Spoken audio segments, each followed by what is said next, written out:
Elle avait 10 ans, et son nom a bouleversé tout un pays. Son seul crime, c'est d'être un enfant. Et vous allez vite comprendre pourquoi. Esther Ludivine avait seulement 10 ans. Le matin du lundi 18 août 2025 au quartier PK12, dans le 5e arrondissement de Libreville au Gabon, sa mère l'envoie à la boutique du quartier. Mais ce jour-là, elle ne reviendra jamais à la maison. Après 2 heures du temps, sa famille s'inquiète. Esther n'est nulle part. Les recherches commencent. Les voisins se mobilisent, mais les heures passent sans aucune trace de l'enfant. À 20 heures, l'horreur se dévoile. Son corps est retrouvé dans une zone broussailleuse à proximité des rails de train. Une découverte faite par des habitants qui donnent aussitôt l'alerte. Les secours arrivent, elle est transportée à l'hôpital, mais il est déjà trop tard. Esther décède peu de temps après. Les médecins et les enquêteurs confirment les soupçons. La fillette a été violée, puis assassinée avec une violence insoutenable. Son assassinat provoque un choc dans tout le quartier. Des attroupements se forment, la colère monte. La brigade anti-criminalité est déployée sur place. Des suspects sont rapidement interpellés et placés en garde à vue. Et le témoignage de la mère fait froid au dos.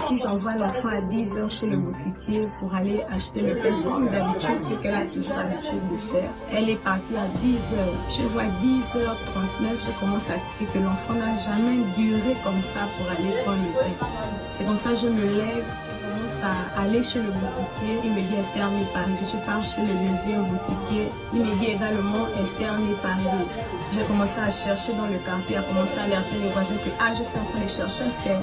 J'ai envoyé Esther depuis 10 heures, Esther n'est pas arrivée. C'est comme ça, les mamans du quartier ont commencé à m'aider à chercher Esther. Je me dis qu'Esther a été abusée sexuellement. Elle a été abusée à la nuit sur la bouche. Et par là, Esther a rendu l'âme de 10 heures jusqu'à l'heure qu'on a trouvé Esther 20 heures.